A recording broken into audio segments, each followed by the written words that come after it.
Boa noite. Então, a minha parte aqui é a resolução e administração de conflitos na igreja local. Eu modifiquei um pouco aqui o título, porque eu presumo que uma igreja que procure resolver e administrar os conflitos na igreja, não ou administrar, né? Porque as duas coisas acontecem, nem sempre é possível você resolver os conflitos, às vezes você tem que apenas administrar, não é verdade? Eu parto do pressuposto que uma igreja que tenta resolver os seus conflitos e administrar, ela é uma igreja saudável, né? Então, eu acho que seria uma redundância colocar aqui saudável. Por isso que eu coloquei um outro título aqui. Mas eu queria dizer o seguinte, esse assunto é um assunto muito amplo, né? Muito amplo. E eu vou ser, na realidade, genérico, porque senão, se eu fosse entrar aqui em detalhes, em cada um desses tópicos aqui, nós precisaríamos aqui de algumas horas para tratar desses assuntos, ok? Mas eu vou dar uma palhinha para vocês a respeito desse assunto. Esse é um dos assuntos, esse é um assunto inteiro de uma disciplina que é ministrado na pós-graduação. E nós temos aí 4 vezes 6 dá 24 aulas sobre esse assunto, né? Mas eu queria mostrar para vocês aqui que uma provocação, uma pergunta, né? Será que é possível uma igreja na qual os conflitos emergem a todo tempo ou todo momento ser considerada uma igreja saudável?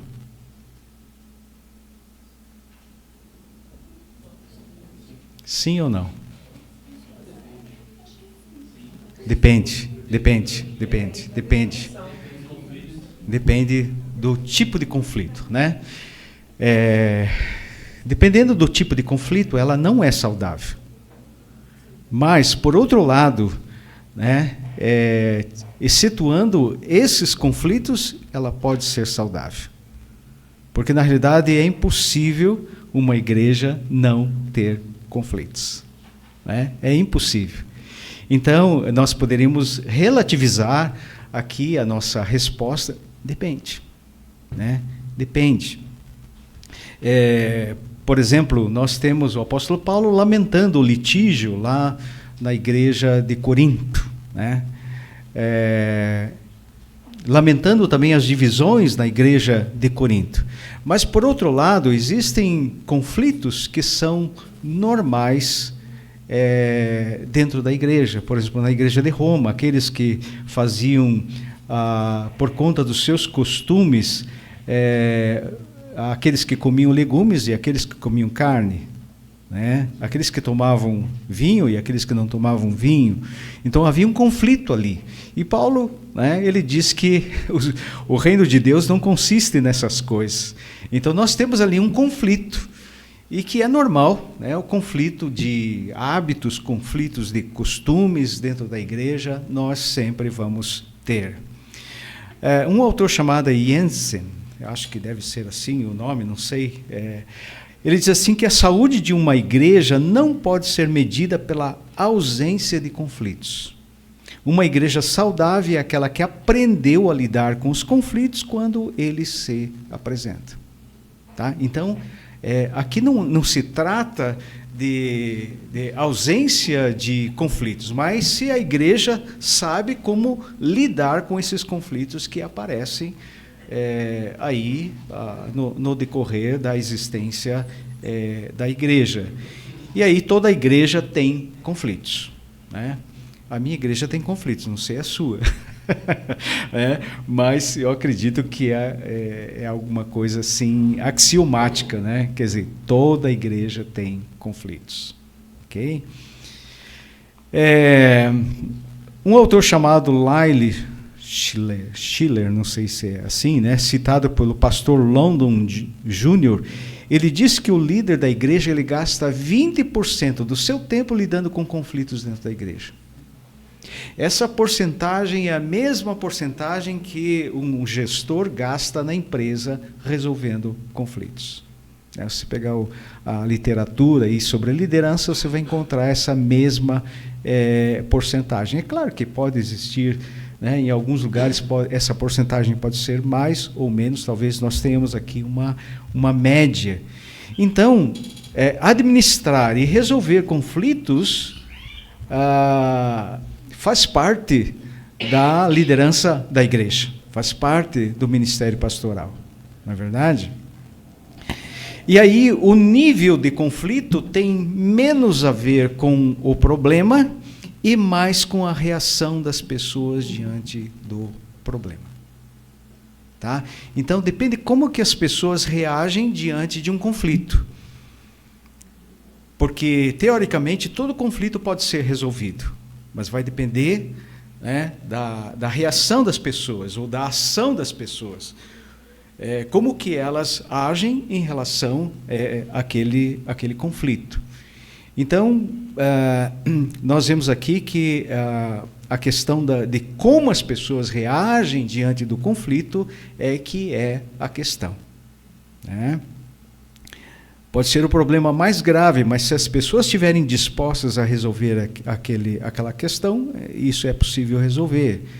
Assim como também pode ser um problema muito pequeno, mas pode ser que também as pessoas não estejam dispostas a resolver. E aí, né, não tem como resolver. Não tem. Né? Tem aí um impasse. Né? E esse autor aqui, o Speed Lias, ele escreve um capítulo de um livro que trata sobre questões polêmicas na igreja, e ele diz que há pelo menos 4 níveis de conflitos dentro da igreja. Então isso aqui é importante para a liderança também, quando for chamado para administrar ou resolver alguma questão da igreja, saber qual é o nível desse conflito. Tá? Diagnosticar, fazer um diagnóstico do nível de conflito dessa igreja, ou, né, no contexto lá.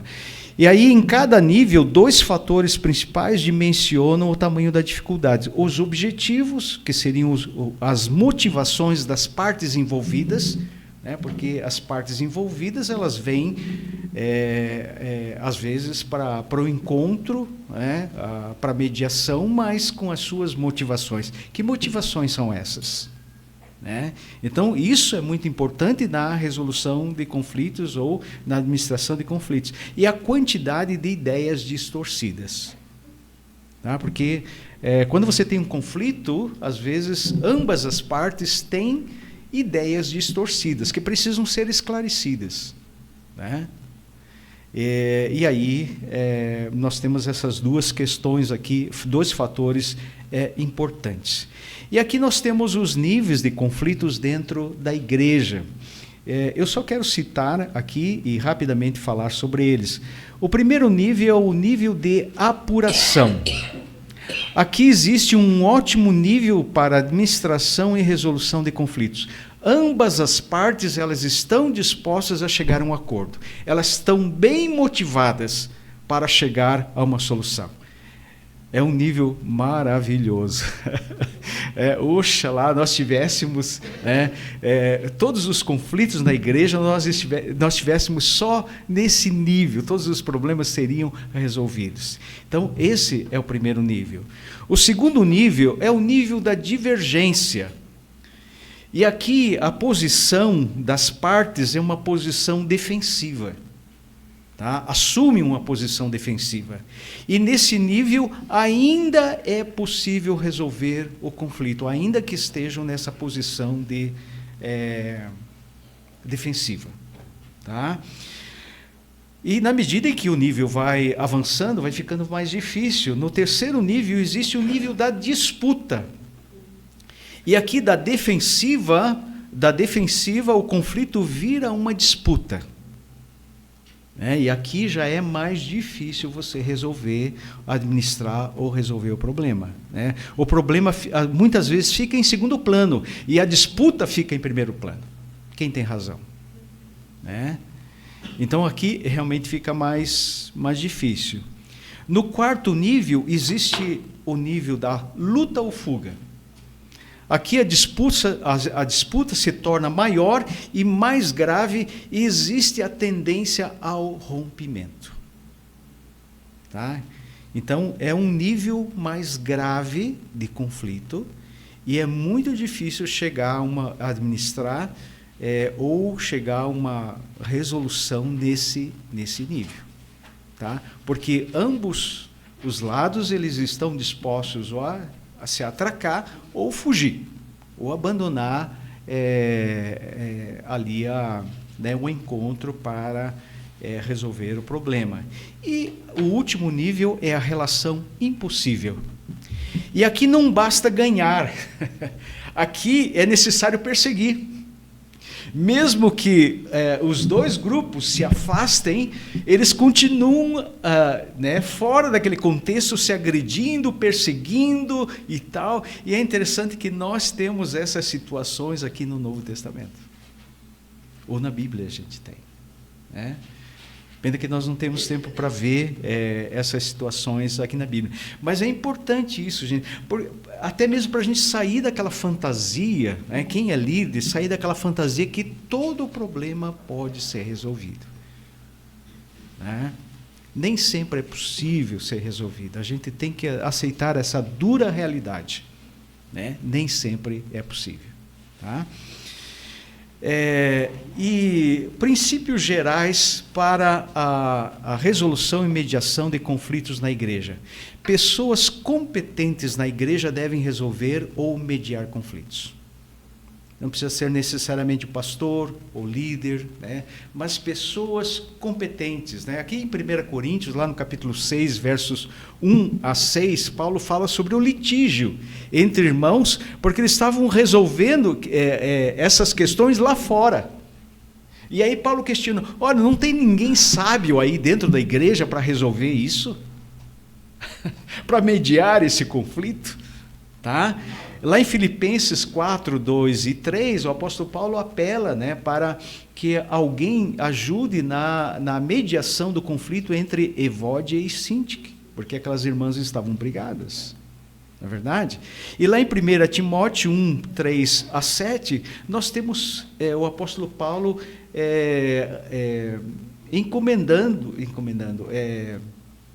comissionando o seu filho na fé, Timóteo, para que resolvesse as questões ali na igreja de Éfeso.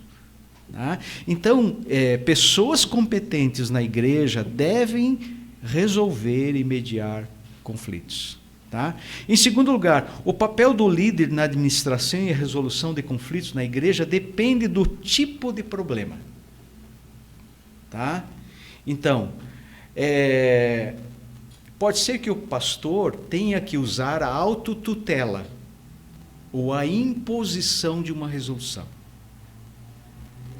Tá? Então, aqui, no caso, não se trata de uma conciliação ou de uma mediação. Aqui é uma imposição diante da autoridade que ele tem. E nós temos casos na Bíblia também, que existe a necessidade de uma imposição diante de um conflito. Tá? Então, aqui ele é autocrático, né? Ele impõe uma solução. E às vezes é necessário. Um outro papel é o papel da arbitragem. Decidir quem está certo e quem está errado. É o caso lá de Salomão com as duas mulheres lá. Né? Quem está certo e quem está errado. Né? É a arbitragem. Ou pode ser a mediação. O pastor passa a fazer o papel de mediador. E aqui, essa forma de resolver conflitos ou de administrar conflitos, ela é adotada quando pessoas vão continuar a se relacionar.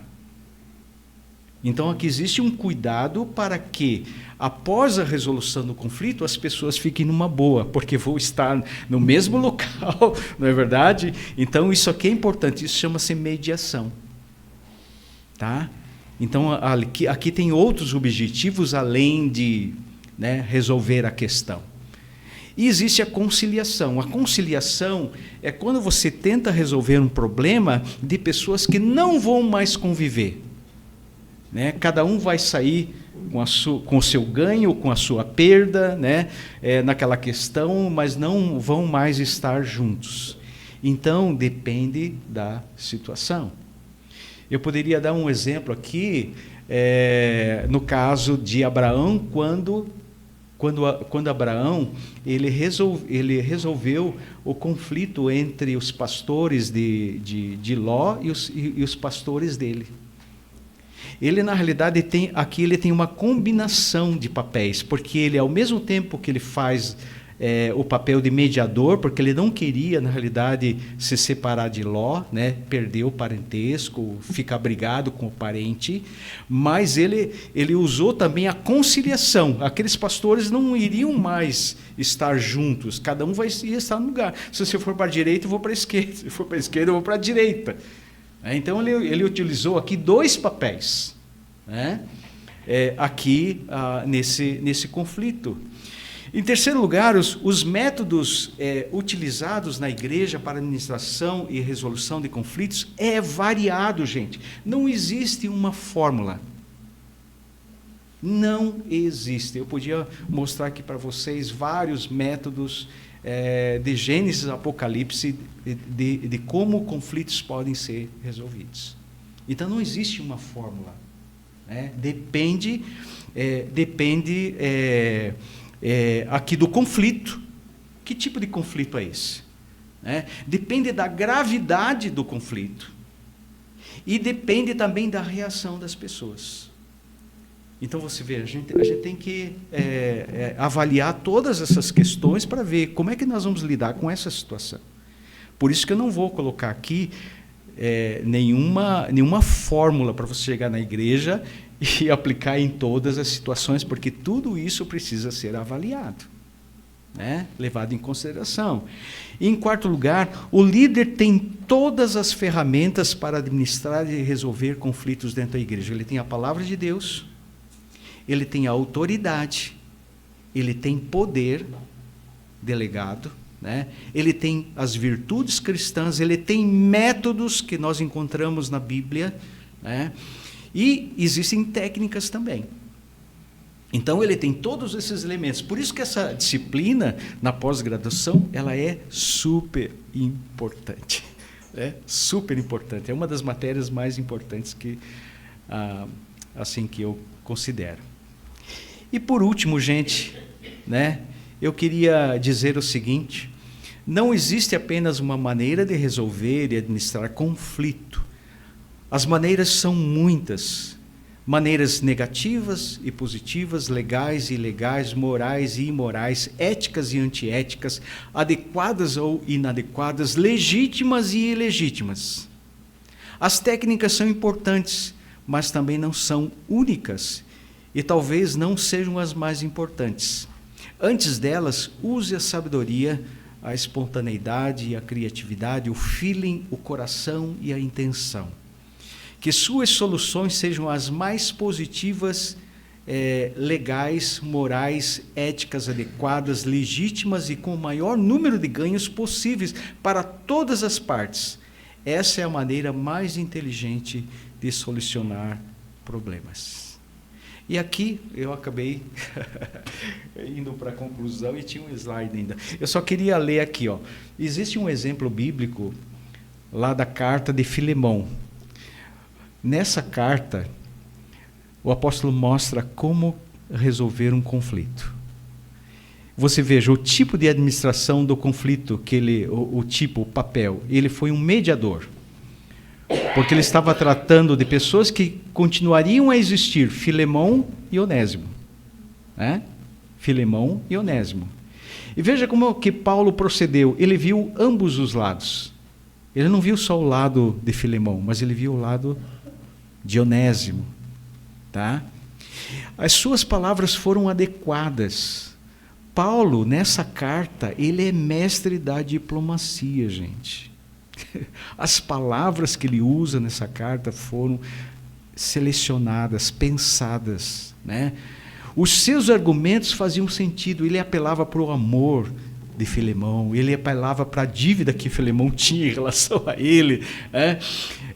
Os argumentos dele eram muito fortes. E ele buscou o máximo de ganhos para todos os lados. E ele conseguiu o ineditismo de conseguir ganhos até mesmo para o seu próprio ministério. Ele disse assim, olha, né, além de resolver o conflito entre Onésimo e Filemão, ele disse assim, olha, deixa ele trabalhar comigo. Né? Então, ele conseguiu ali ganhos para Filemão, ganhos para Onésimo e ganhos para ele no seu ministério. Fantástico. Fantástico. Gente, é isso aí que eu tinha para vocês.